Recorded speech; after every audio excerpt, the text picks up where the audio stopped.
Boom, boom. All right, recording Put it is. on my dashboard, Matt. What's that? I said I have to get my phone out of my case and put it on the dashboard mount so I can drive. All right, so thanks for joining me, everyone. Are you there? Yeah, Miss Becky and everybody who's going to be watching the recording on this. And we're going to be doing chapters 13 through 15 today. Before we start, though, I have a quick devotion, and it's called Going Above and Beyond, and it's all about the story of Rebecca in the Bible, and it's all based on Genesis chapter 24, verses 1 through 27. It says, the young single mother listened as her first grader bubbled over about her day. Could this be the same pouting child she had dropped off that morning? Darla had understood Abby's disappointment. Darla, too, was upset at having to miss a special parent-child lunch at school. But since she'd been on the new job for only a few days, she couldn't ask for time off. Now, Darla wished she could hug the lunch lady who had showed up with 3 sacks from McDonald's, 2 for herself and her little girl, plus 1 for Abby. Rebecca also went beyond what was expected of her. It was customary for women drawing water from a well to offer a drink to a traveler, but Rebecca offered to water Eliezer's camels as well. See Genesis 24, verse 19. She had no idea that she just filled the sign Eliezer had requested from God in his search for Isaac's bride.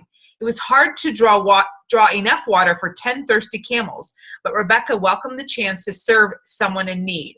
Her kind and generous spirit won her the privilege of being the grandmother of 12 men who would become the nation of Israel. Many people concentrate on getting away with the least possible amount of work. Even hard workers often ask, what's in it for me? How refreshing it is when we find someone who goes beyond the bare minimum to pursue excellent service. Even when their extra efforts aren't recognized by the world, God sees them. That kind of servant heart is just what he uses in his word. We never know what kind of reward God has waiting for us when we go above and beyond the call of duty to serve others, not because we should, but because we want to. And then the ending verse says, even the Son of Man came not to be served, but to serve others and to give his life as a ransom for many. Matthew chapter 20, verse 28. Love that. And I thought that was great for our business to go above and beyond the call of duty, not just, what's in it for me? What's in it? What can I get these people to do for me? How can they help me with my promotion? When we focus on doing it out of love for others because we truly care and love for one another and want to serve others, that's when our business really starts to succeed. I think you would agree with that too, Becky. You do a really great job of, it's not just about me, it's about how can I help others. And I know we've read Zig Ziglar quotes that say, help enough other people get what they want, and you'll naturally get what you want. So I don't know why my internet is still like glitching. No one's up. Nobody's on anything. So don't know what's going on. So here we go. Chapter 13. And I think we only have 2 more times after this. Pretty sure. Yep. So 2 more times. It's 21 indispensable qualities. So here we go. We're going to talk about positive attitude in chapter 13. If you believe you can, you can. Oh, man, isn't it funny how we hear all this mindset stuff, and it's just totally confirmation when we read something and go, oh, interesting. We've heard that so many times. And then we read it in here and go, there must be something to it. The greatest discovery of my generation is that human beings can alter their lives by altering their attitude of mind. That's good. A successful man is one who can lay a firm foundation with the bricks others have thrown at him. And I love that because Sarah Zart also in our thread messaged that in telling us what her takeaways were from the from her reading. All right, so here we go. So Becky, at any time when you want to unmute and talk, we'll do it. So it really is more than perspiration and inspiration is your attitude. And we can talk just right about in the beginning when it talks about Thomas Edison, and he was credited to work really hard. He said it's 99% perspiration and 1% inspiration. I believe his success was also the result of a third factor, and I agree too, his positive attitude. Because we know some people, it just, something comes hard, or the first thing that comes hard, they're done. They're out of there. They're just like, nope, too hard for me. So Thomas Edison, I would say, was a problem solver. He was not someone that let problems overcome him. He was like, how can I get over this hill? So I love that. He was an optimist who saw the best in everything. If we did all the things we were capable of doing, we would literally astound ourselves. I love that. It took him 10,000 tries to find the right materials for the incandescent light bulb.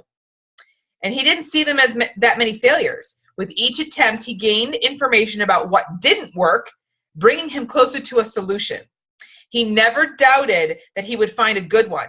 His belief could be summarized by his statement, many of life's failures are people who did not realize how close they were to success when they gave up. And I know you know, Becky, you've used the image, and I've used the image too, of the guy chipping away at the rock, and he literally is so close to his breakthrough of figuring out what it is that he needs to do, but he turns around and walks away with his, hump and his head down and just like, and literally it's so close. There's a few more jabs and he'd be right through that breakthrough. So, think about that. I always think when people quit and go somewhere else or do something else, I'm like, you were so close. But you have to want it. It really is that positive, I can do this. Okay. Let's see what else about Edison. It talks about lab tables where he set that up, but his lab caught fire. And as he stood outside and watched it burn, he said, kids, go get your mother. She'll never see another fire like this one, instead of just crying. I love that.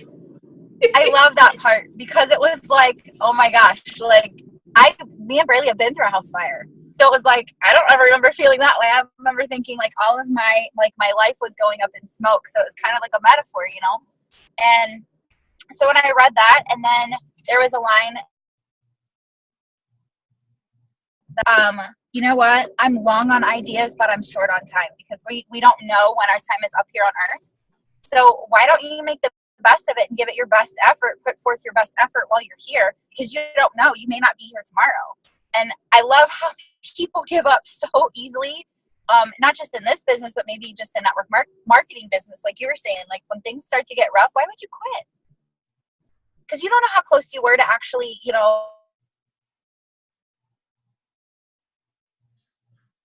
your business, but you quit, you gave up, And that's why for me, like, oh my gosh, like if you lose rank, that's really like, that hurts.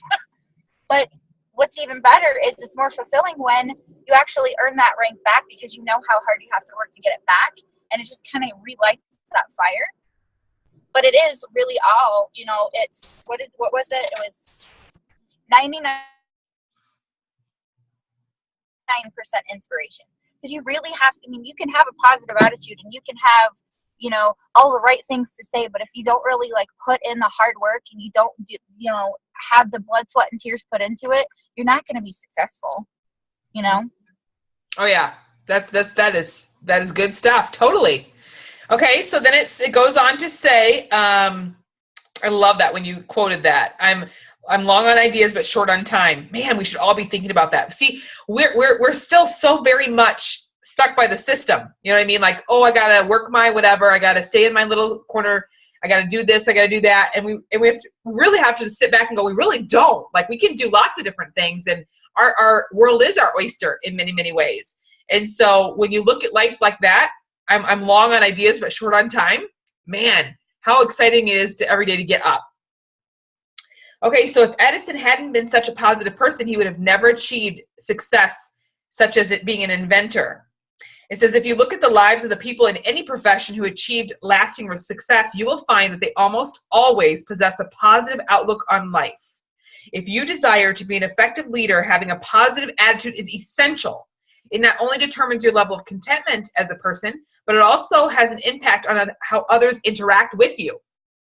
All right, so it says, to learn what it means to be positive, think on these things. Your attitude is a choice. The average person wants to wait for someone else to motivate him. He perceives that his circumstances are responsible for the way he thinks. But which comes first, the attitude or the circumstances? That's really a chicken or the egg kind of question. The truth is, it doesn't matter which came first. No matter what happened to you yesterday, your attitude is your choice today. That's good. Psychologist Viktor Frankl believed the last of our human freedoms is to choose our attitude in any given circumstances. He knew the truth of that statement. Frankl survived the imprisonment in a Nazi death camp, and throughout his ordeal, he wouldn't allow his attitude to deteriorate. If he could maintain a good attitude, so can you. That's really good. And your attitude determines your actions. I've heard Zig Ziglar say, your attitude determines your altitude. So how far or how crazy high successful you can get in your business is all based on your attitude. It says the winner's edge is not gifted, is not in a gifted birth, a high IQ, or in talent. The winner's edge is all in the attitude, not aptitude. Attitude is the criterion for success. Your attitude is crucial because it determines how you act. Number 3, your people are a mirror of your attitude. I'm constantly amazed by people who display a poor attitude yet expect their people to be upbeat. But the law of magnetism really is true. Who you are is who you attract. Scary. You think of your family. I think of my kids. Are they negative Nellies? Is that a reflection of me? Am I a positive Nelly? Are they positive and solution-oriented people? That'd be because I was teaching them that lifestyle. So it really is who you are, what your team looks like, what your family looks like. Everything is based on what's your attitude. Everything's good. We can get through this. You know what I mean? If you look at Edison's life, you can see that his positive attitude and enthusiasm not only fueled him, but inspired his people to keep pressing on until they succeeded. He purposely tried to pass on that quality to others. He once remarked, if the only thing we leave our kids is the quality of enthusiasm, we will have given them an estate of incalculable value. Okay, so it says maintaining a good attitude is easier than regaining one. If you already have a positive attitude, I want to encourage you to keep it up. On the other hand, if you have a difficult time expecting the best of yourself and others, don't despair, because you choose your attitude. You can change it. So let's reflect on that quickly. There's a heart surgeon, and he said most people, their unhappiness in life is due to the fact that you're listening to yourself rather than talking to yourself. So instead of listening to what your brain is saying, the negative things that you're saying, pay attention, first of all, to what you are saying and thinking. Because what kind of voices are you hearing? When you meet people, do you tell yourself they'll let you down? When you face new experiences, does a voice in your head say you're going to fail? If you're hearing negative messages, you need to learn to give yourself positive mental pep talks. The best way to retrain your attitude is to prevent your mind from going down any negative forks in the road. That is so good. So improve your mind, improve your attitude, do the following. Feed yourself the right food. You need to motivational stuff every single day. Read books that encourage a positive attitude. Listen to motivational, it says tapes. This is kind of an older book, but CDs, whatever. The more negative you are, the longer it will take to turn your attitude around. But if you consume a steady diet of the right food, you can become a positive thinker. So again, this is a muscle, just like exercising. This is a muscle that you're going to have to exercise every single day to make sure that you're feeding yourself the right stuff and you're thinking the right stuff and saying the right stuff. Achieve a goal every day. Some people get into a rut of negativity because they feel they're not making progress. If that describes you, then begin setting achievable daily goals for yourself. That 6 list, man, it's just amazing. That's exactly what popped in my head when I saw the number 2 to achieve a daily goal. I was like, hello, daily 6 list. And even if you don't want to do a daily 6 list, well, what are you going to achieve today? What would you like to achieve? And I try to tell my team that all the time, even if you don't sign a customer or sign a new distributor, make an excuse. My husband asks me all the time, do you want me to stop at the store on my way home from work? And I'm like, no. He's like, okay, why not? I'm trying to help. I know, and I work at home. My only reason to get out is to go blitzing. And so I'd rather go and say, oh, well, I have to go get out and look anyway. I can't make an excuse as to why I'm not blitzing every single day. I will get a half a gallon a lot of times if I find that I haven't been blitzing as much as I should. I'll only get a half a gallon of milk at a time. So I have to go almost every single day to the store. And even if that's one store, just for a gallon of milk, I can spend an hour in that store because I'm going to blitz. I'll take a stack of blitz cards with me before I can go home. You know? Yeah. So I love that they said that. And the fact that they were like, not to try to hurry up and move on, but number 3 was huge for me, the writing it on your wall. Yes. Because I show my team that all the time. Like my dream board was a little piece of paper I printed off from the documents in your eSuite. And I had that filled out. Well, I marked, and so my dream board changed. So the next time it was like, gosh, it was on the cabinet where my It Works products are, the ones that I take every single day. But I'm like, it's not out for everyone to see unless they come into my kitchen. So I made a huge foam board, like not foam board, it was a cardboard, but it was like one of those school displays that fold. So it's like the tri-fold thing. I made one of those and I made it big and bold, and it's a decoration in my living room because it's sitting right there in front of my fireplace for everyone to see. Because, you know, we have to like shout it out. We have to have it there for people to see, you know, and show that, yeah, I'm really there. And it's holding yourself accountable and other people seeing, you know, what your goals are so that you can accomplish them. And you know, I told my team last night, I'm like, go home, look at the bathroom mirror. Look at the mirror in my bathroom. It's covered in you know, motivational quotes, Bible verses, you know, all that good stuff. There's a reason for it. It says, I am Black Diamond. It says all kinds of stuff. And, you know, write it on your fridge. You can use a dry marker on your fridge. You can use a dry erase marker on your window, on your mirror. Get a dry erase board. You can get cheap dollar ones from the Dollar Tree. You know, I'm like, get them. Put a little tack in your wall. Put a little teeny tiny little hole in your wall and write your dream board stuff on that. Have it where people can see it, you know, because it helps to hold you accountable, and then people know what you're working towards. And you're going to find a lot of yellow people that want to help you. And they're like, well, how can I help you do this? You know? Mm-hmm. Yeah, there was somebody that once said that they laminate them and put them in their shower because they really recommended you get naked in the shower with your goals.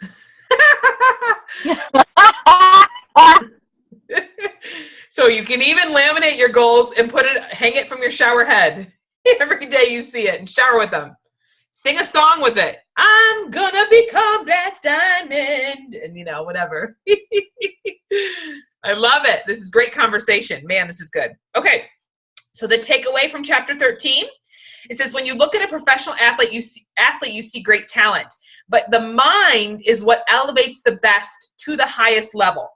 For example, look at Chris Everett, one of the greatest female athletes of all time. She holds 18 Grand Slam titles and an overall win-loss record of 1,309 and 146. In her 17-year career, she never ranked below number 4. She commented, the thing that separates good players from great ones is mental attitude.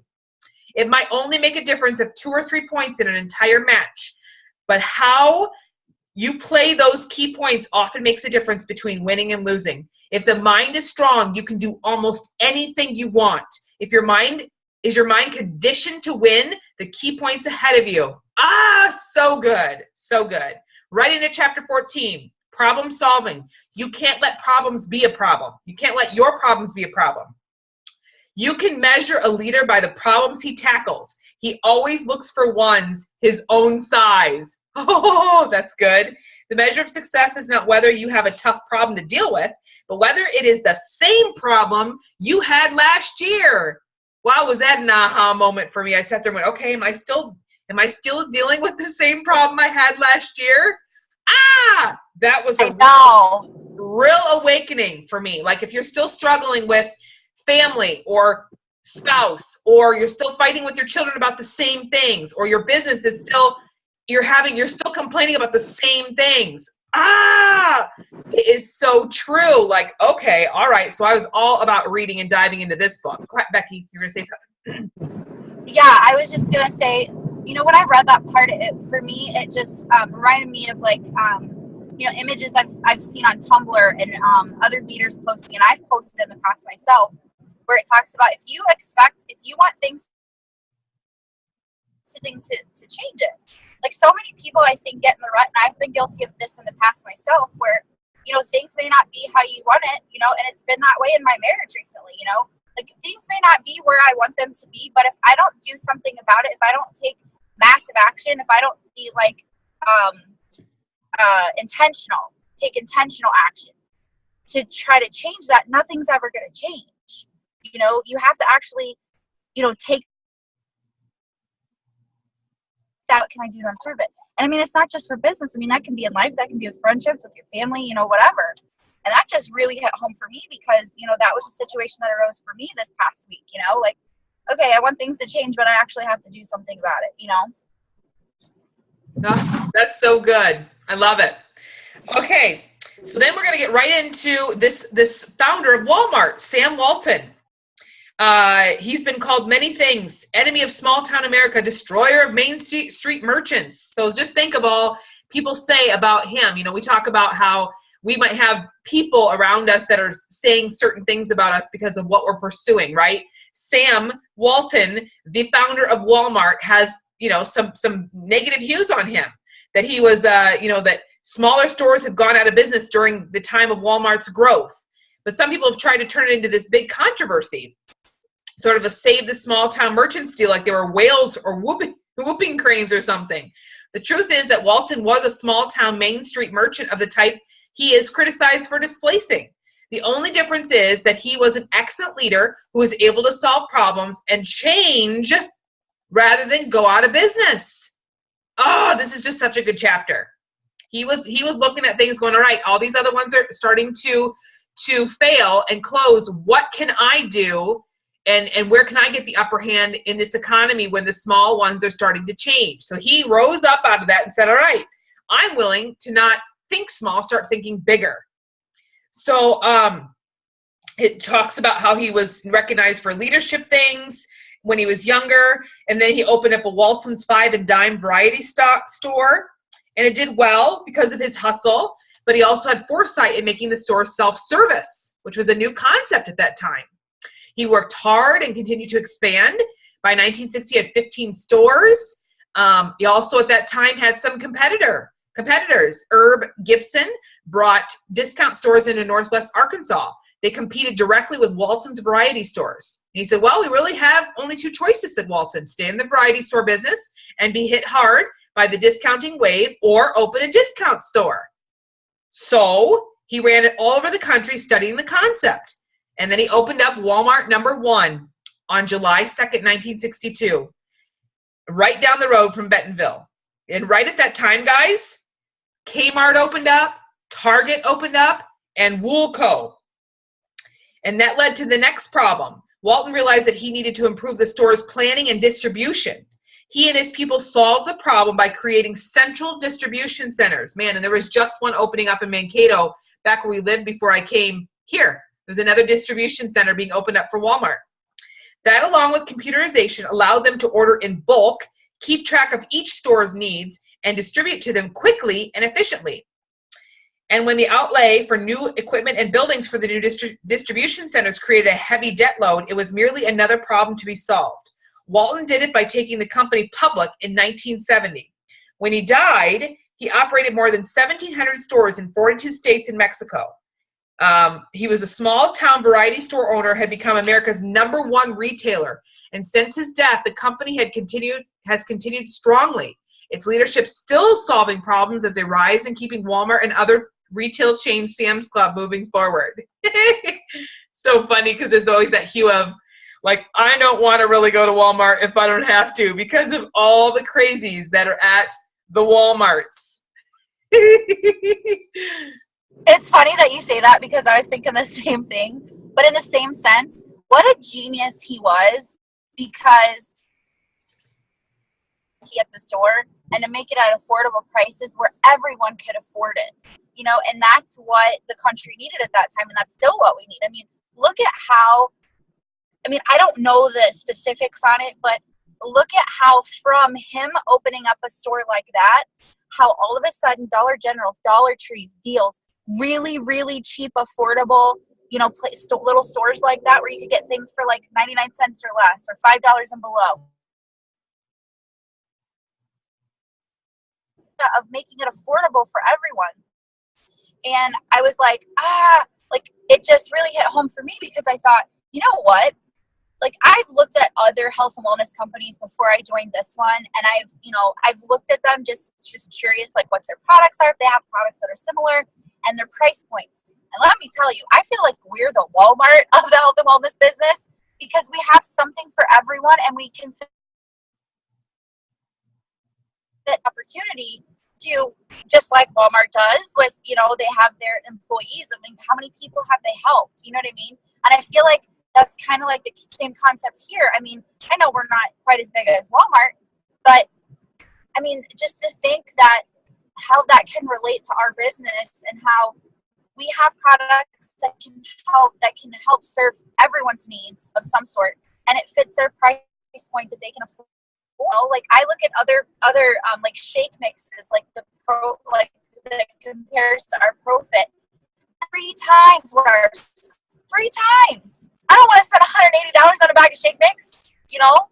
And ours is way better, less calories, more protein, all that good stuff. So sorry to kind of go on a little rant, but like when I read that, honestly, I'm just going to be completely honest. I was going to read it last night, but we had a whole long night of team blitzing and building last night. So I'm like, I'll just read it. But I woke up and the first thing I did was I closed my eyes and said a prayer, you know, just asking for God to bless my day and show me what he wants me to do for the day. And the first thing I did when I opened my eyes, I looked over and I saw the book, and I was like, yeah, I have to read. I have to just give the time and I have to read. And it's so funny because it's like we don't realize how important doing certain things and trying to grow and grow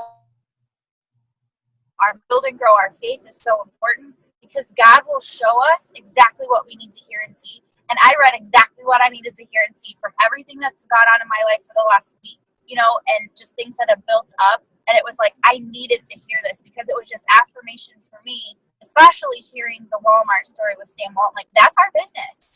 Like, we are affordable. You know, we have a variety of products that can meet everyone's needs at some level.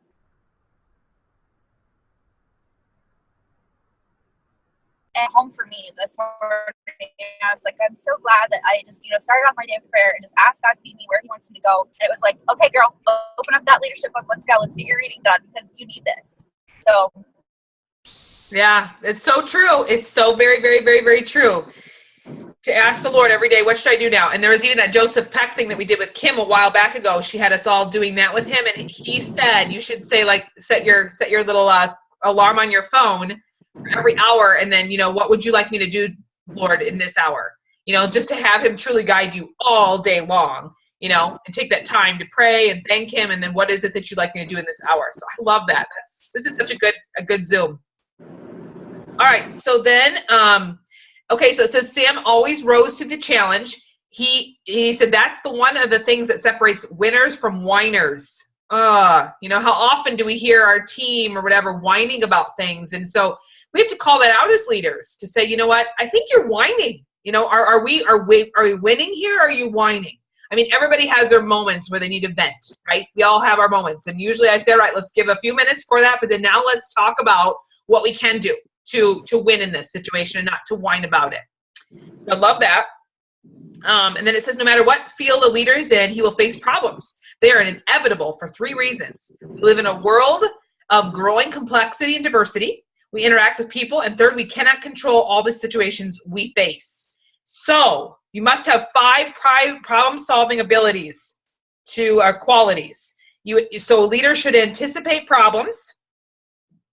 So, and I love where this David Livingstone, the missionary to Africa, and he's saying what kind of attitude leaders need. He says, have you found a good road to where you are? If so, we want to send other men to join you. Livingstone replied, if you have men who will only come if they know there's a good road, I don't want them.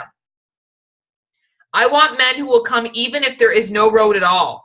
If you keep your attitude positive but plan for the worst, you'll find yourself in a good position to solve problems that come your way. Isn't that so true? And, you know, I thought about that as when I'm bringing people on, you know, to say this is not going to be easy. This will be a chipping away and of you to turn you into what you need to be, because we often hear like it's not the black diamond, it's the person who you become. Yep. As you get to black diamond. That's really the life-changing thing. So here I see the same thing. If you want an easy road, if you want this, if you want that, this is not for you. In fact, there's nothing in life that's going to be that way. There's not even a single thing in the world that's going to be like that. So you're looking for people who are like, I'm up for the challenge. I'm a problem solver. I'm ready to grow. I'm ready to learn. You know, put me in, coach. But anyways, go ahead, Becky. What I was going to say was this was another part that really screamed out at me, because I just talked about this on my team Zoom with my team on Thursday night. And I talked about how, you know, I don't know about you guys, but when, you know, they're talking about how they get frustrated because they can't get anyone that wants to, you know, join the team or whatever. And I'm like, well, let me ask you this. What are some of the conversations you're having? You know, I'm like, are you talking to your potential loyals about joining the business? Well, if they say they don't have the money for the products, then they're not going to have the money for the business. And I said, you know what the difference is between you and me? Because they're having issues sometimes with comparing their journey to mine, and I'm trying to get them to break them of that. And like, here's the difference between your journey and mine. The difference is when I talk to someone and I see that they're complaining about headaches or whatever, and I talk to them about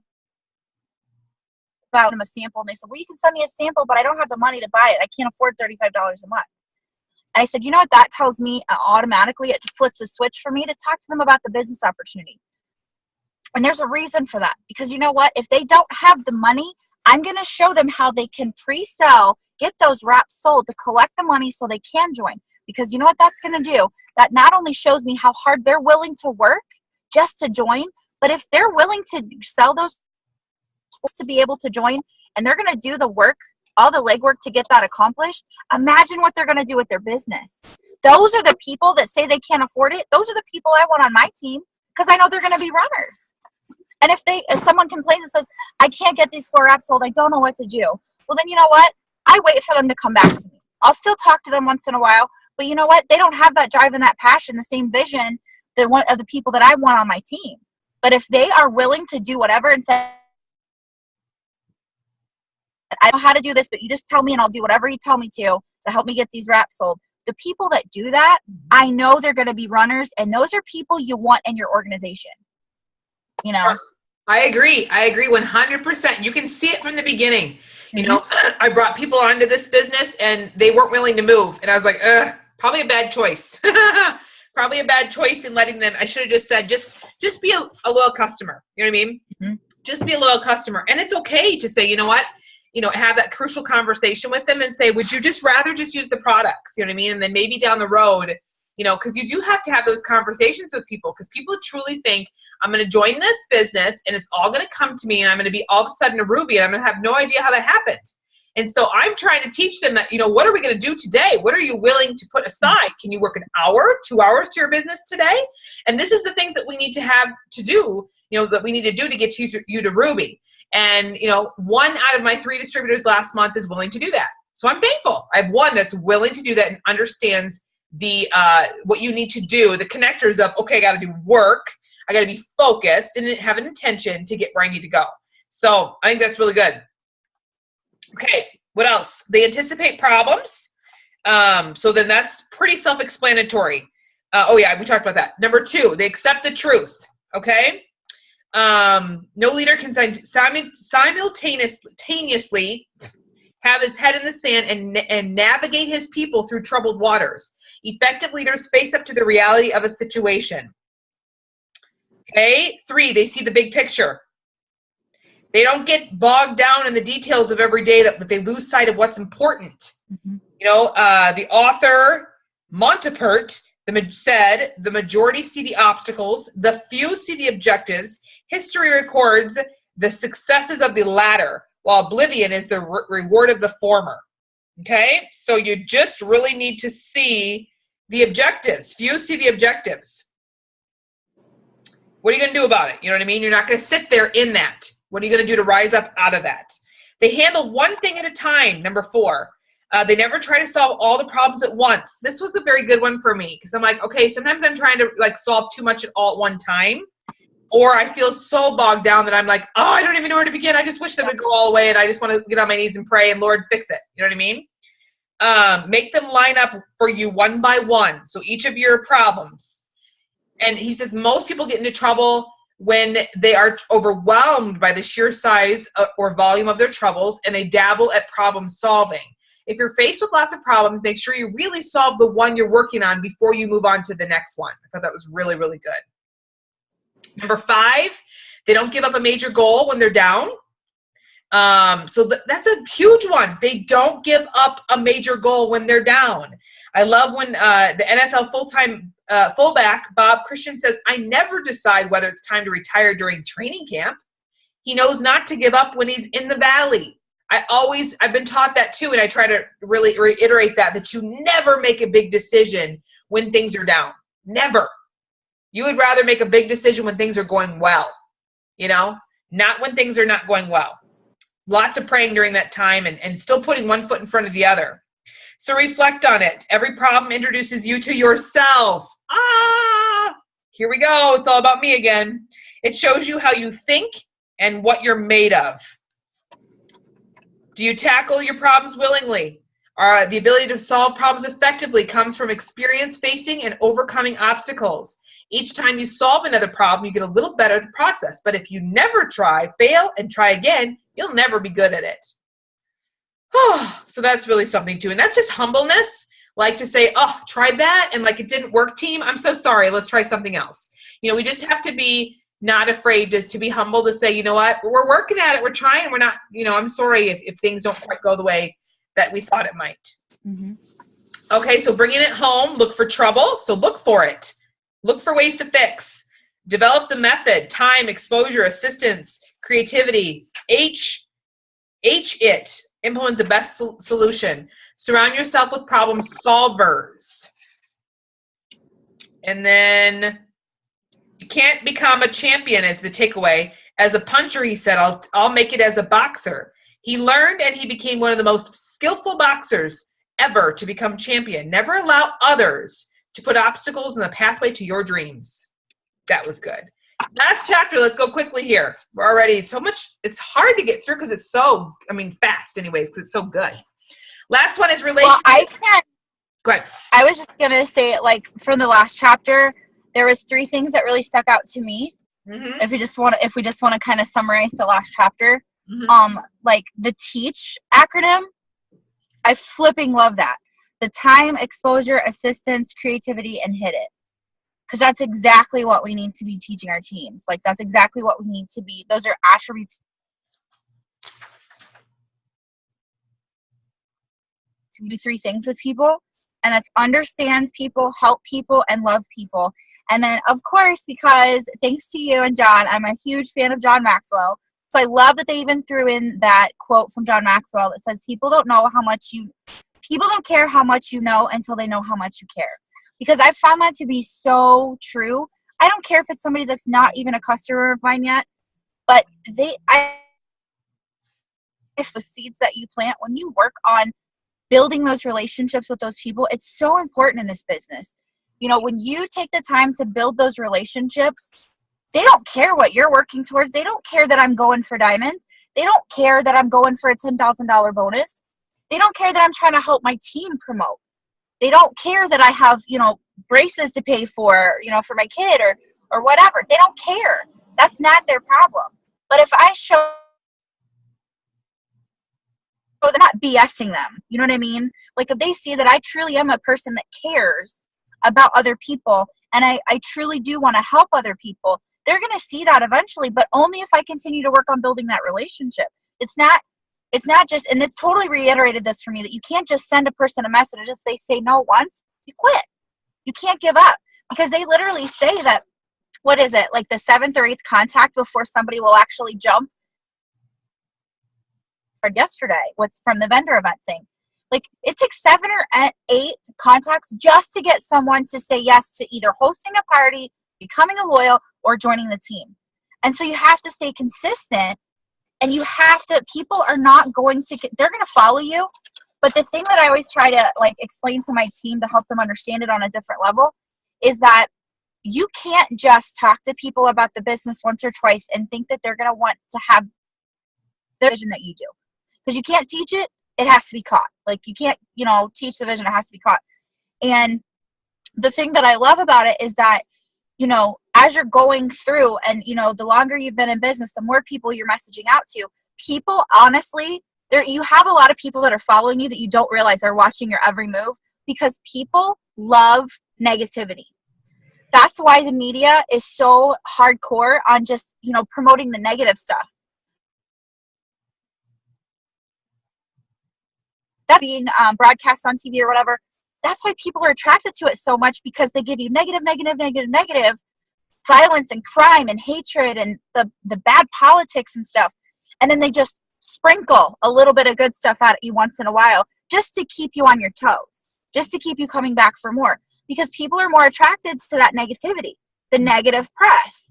So when people are watching you, you don't even know how many people are really, really watching everything that you're doing, because I honestly feel like most people are watching and they're waiting for you to fail. So, and they're watching because they want to see if you're changing. Is this really who she is? Oh, she slipped up. She said this over here, and that's not what she's portraying to be. You have to be honest. Let people watch your journey, because over time, by continually planting those seeds, people are going to follow everything that you're doing. They're going to see that you are genuine and that you really and stay true to who you are. Don't try to change, and I tell my team this on every single Zoom, and almost every single day. You have to work towards becoming a better version of you that God meant you to be today than you were yesterday. You're never going to be perfect, but if you do something every single day to strive to be better than you were yesterday, you're going to gain even more followers. People, what is she taking? Like, what is she doing that's making her so darn positive? When there's people that know me, that know, my life's not perfect, but do I have a negative outlook on it? No. Do I let it get me down? Yeah, for a minute. But then I find someone like Liz that I can call up or, message and be like, I need to vent. Can I please just vent to get this off my chest, so I can say, okay, devil, be gone. Get it out of my life, because it's too. But if I think negatively, it's like we talked about in the other chapters, when you have a negative outlook or a negative attitude, it makes such a difference. And that's when you see people leaving the company, they've had a negative attitude. Honestly, I mean, that's what I've noticed. But if you keep that positive attitude, you just say, okay, it'll get me down for a minute. It's okay for me to grieve about this, or for me to be upset or mad or sad about this or whatever, but I'm not going to let it keep me there. In fact, I'm going to let it fuel me, because that's just going to be like, what was that in the very beginning? A successful man is one who can lay a firm foundation with the bricks others have thrown at him. I love that. So I just kind of took this chapter as like, I kind of like how we're doing the 3 chapters at once, because I feel like this chapter just really summed up the other ones that we've done. It just talks about how you have to be true to you, and you have to get the message across to you, and you have to show people that you care, because if you don't, they don't want a part of it. They don't want to buy anything from you. They don't want to join your team. But that, honestly, and I don't want to toot my own horn, but I think a lot of times that's why people want to join my team. They may not really catch the vision, but they just want to be a part of the positive, fun stuff that we have, the relationships that we're building. So sorry, I didn't mean to talk for so long. No, that's good. It is so good. It is so good. I mean, this is a really good Zoom, so I really hope people really listen in, because there's a lot of really good nuggets in here that you've shared. So the relationship, let's just summarize chapter 15. I loved on page 107, it says, and we should really all seriously print that out and put it on top in our front, so that we realize this is what people desire. They like to feel special. So sincerely compliment them. They want a better tomorrow, so show them hope. They desire direction, so navigate for them. They are selfish, so speak to their needs first. They get low emotionally, so encourage them. They want success, so help them win. Man, if we can keep that at the forefront of everything that we're doing, I mean, that's what people desire. That's what people need. So if we can be really good at that, if we can be really good at those points, man, I think that we could be really winning on both ends, helping people and helping ourselves as well. So we recognize these truths. We just have to be good. And I love how Kim has told us, the three keys of a team player is humble, hungry, And people smarts. People smarts means you can recognize what people need. Every single person. You know, you're not going to talk. I'm not going to talk to Becky the same way I'm going to talk with Sarah's Art. I'm just not. You guys are completely different personalities. You tick differently. And so that's a part of what is huge for a leader. We need to be people savvy. We need to have really great people skills. Can't say enough about that. You can't be a truly effective leader unless you love people as well. Albert Einstein said, "Strange is our situation here upon earth. Each of us comes for a short visit, not knowing why, yet sometimes seeming to divine a purpose. From the standpoint of daily life, however, there is one thing we do know, that man is here for the sake of other men." So we're here to relationship build with others. God has said to love him and love people. So that's our job. And if we can connect with people, man, we can change their lives if we can connect with people. So it says, extend a leader's hand, help people. People respect a leader who keeps their interests in mind. If your focus is on what you can put into people rather than what you can get out of them, so that's something I need to print out too, they'll love and respect you. And these create a great foundation for building relationships. So it talks about how are your people skills. Do you mix well with strangers? Do you interact well with all kinds of people? Can you find common ground readily? Long-term interaction? Are you able to sustain relationships? I mean, this is all huge. So it says to improve your relationships, improve your mind. So ability to understand people, reading several books on it. It would be an important thing. Strengthen your heart. Focus off of yourself and on to adding value to other people. Repairing a hurting relationship. Do what you can to rebuild it. Get in touch with the person and try to reconnect. And the last takeaway is The Capital of the World. Ernest Hemingway, in his book, he talks about a father and a teenage son, Paco, whose relationship breaks down. After the son runs away from home, the father begins a long journey in search of him. Finally, as a last resort, the man puts an ad in the local newspaper in Madrid. It reads, "Dear Paco, meet me in front of the newspaper office tomorrow at noon. All is forgiven. I love you." The next morning, in front of the newspaper office were 800 men named Paco, desiring to restore a broken relationship. Never underestimate the power of relationships on people's lives. That's the end of that chapter. Man, that's really, really, really good. Any takeaways, Becky, on that, or shall we end it? So very good. I thank you for spending time with me, girl. Are you there? What? Your video's gone. It's just you and your beautiful image. Yeah, I don't know why the button is stuck on my phone. It might be because I just put defining gel on my hands. You're tightening and toning your phone. Yeah. Hilarious. Okay, so what do you think about that last closing thought? Honestly, it just reiterates the relationships. I mean, how important it is. And when we make, like, it kind of, for me, it just kind of popped an image into my head of, like, when we post a status on Facebook, like an inspirational status or something, or a lifestyle status, and how people, like, we don't know who that's going to relate to. And that one status could really speak to 100 people we don't know. Mm-hmm. But that's why it's so important to be socially engaged, what our life experience is. Like, I got messages from Sideline Sisters. I don't even know who they're under. Like, hey, what are you messaging to people? Hey, how are you getting people to just stop by your house and buy wraps, And it's like, because I'm sharing, I share what I do. You have to be willing to share, to create new relationships and create interest into what it is that you're doing for people that want to be a part of that. And that I feel like that just kind of related to the whole Paco story, like, it wasn't really meant for me. Like, not one of those Pacos knew that there was going to be so many other Pacos that spoke to you, that they thought it was, specifically meant for them. Mm-hmm. But there are Pacos that God is putting in our paths for a reason. Yeah. And it's up to us that if we don't share, about our, our lifestyle and how this business is changing us, how the products are changing us for the better. If we don't share that, we were, made to do, and we're not showing that we love and care for other people like God wants us to. Mm-hmm.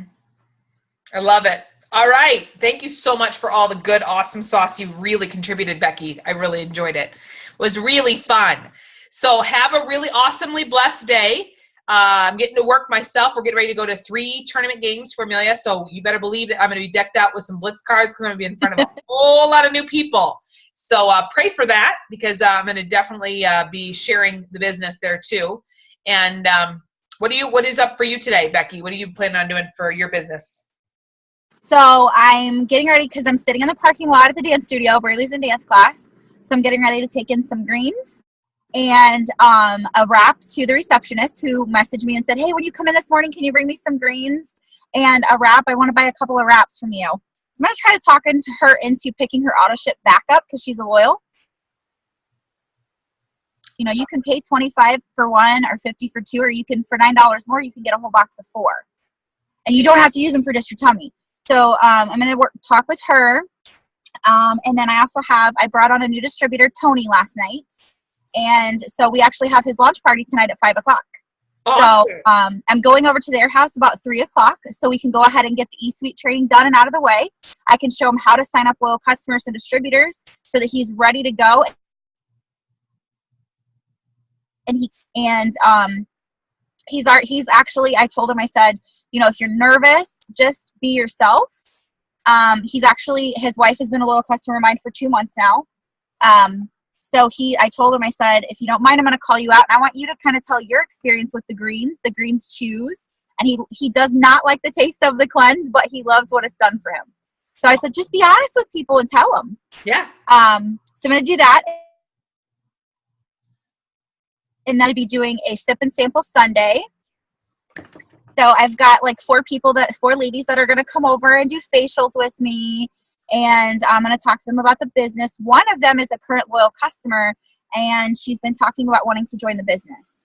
So awesome. I will be praying for you for everything to go really well and for lots of people to jump on board. Thank you. Awesome. All right. Well, let's end this. Oh, look, it finally worked. Yeah, there you are. Woo woo. Yeah. So this is good. And I also have to get on the phone and loyal customer stuff shipped to her old apartment, even though I had switched the address. So I got to go. I didn't realize that in your auto ship, you actually have to choose an address in the auto ship too. I thought I could just regularly add it and it would. So I got to figure out that situation.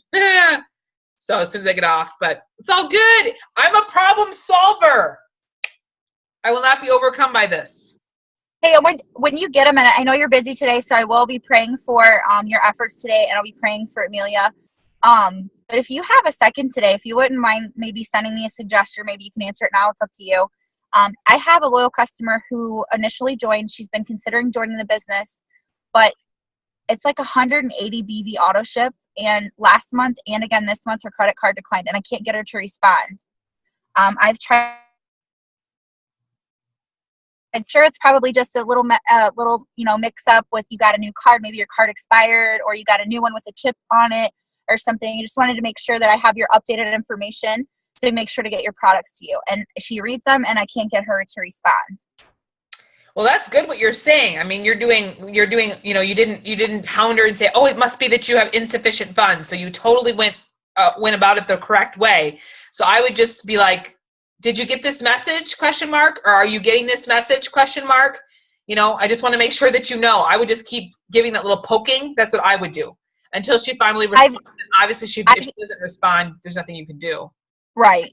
And I've even messaged her and said, if I don't know if you realize, but you don't have to order the same products every month. If you want to just drop it down to just the greens for now or just the wraps, let me know. I'd be more than happy to adjust your I always tell her, say like, I hope you're doing well. Let me know if you have any questions or how I can help. Yeah. So I just you're doing all the right things. All you can do is remember 8 times. 8 times. So just keep 8 times, like just messaging. Is everything okay? I see that you're seeing the message, just kind of that thing. Like, I see you. Maybe a funny GIF or something. I was thinking about doing a little video message. Be like tapping on my phone and be like, are you there? I see that you're seeing my messages. I just want to make sure that I haven't offended you. Hello, is anybody home? That would be funny. So yeah, something like that. I mean, there's really no other way around it unless you go to her house and be like, wait for her to come outside if she doesn't answer the door. You know what I mean? All right. Well, this was good. This was really good. And I loved this week's reading. I think it was perfect. And I think, people that could make it on watch this recording, because I feel like this was a really good chunk of the book today. I mean, this book has been awesome, but today, what we read for today was just, wow, it was mind-blowing for me. Yeah, and we only have 2 more times. So 16, 17, 18 are next week, and then 19, 20, and 21. And I'm already loving the name of 21. I think we're going to really enjoy that. And it's funny that he uses that as a last, quality. Indispensable quality is all about vision. You can only, what did it say? You can seize only what you can see. And remember, so much of leadership is seeing Black Diamond before you're there. Mm-hmm. Seeing it, tasting it, knowing it's there. It's just a matter of getting up every day to do it. So, and I love that these are being recorded, because I'm wanting to see. I would like to put them on, like, in the file section on my team page, so people can go back. You know what? If you want something to help you learn and grow, as a person in your faith and your business, then get this book and then watch the corresponding, Zoom that goes with it. Sure. I think a really great thing for people to be able to do on their own time. So yeah, I think so too. I agree. So I just want to continue on. Like, after this is done, I think we should do the next one. And we don't necessarily have to meet every Saturday morning, but man, I honestly think it's crucial, because mindset is everything in this business. Mindset is everything, because you will not do the action if the mindset's not there. So right. We often think it's too much time to read, but we're like, that's a crucial thing. Like, leadership is all about mindset and having the skills to lead other people. So right. I think everybody should start already, like, researching what kind of book they want to read next. You know what I mean? And then we can kind of vote and do another one. Have fun, Braylee. You guys have a great day, okay? We said hi. Hello. Have a good one. I'm going to let you go now so you guys can get on with your day. All righty. Bye. Talk to you later. Thanks for hanging with me. So